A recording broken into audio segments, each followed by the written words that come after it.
Tabi miras hukuku dediğimiz zaman irste haklar vardır. Hakları paylaştıran Yüce Allah'tır. Yani insanlar kendilerini Allah yerine koyamazlar. Allah kadar adil de olamazlar.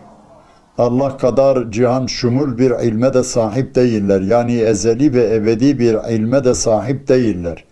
Ondan dolayı Allah Kur'an-ı Kerim'de miras konusunu ha erkekler, ha bayanlar, eşler, çevredeki akrabalar miras konusunu Yüce Allah Celle Celaluhu böyle çok güzel açıklamıştır. Bunun kaydırması insanlar tarafından asla caiz değildir.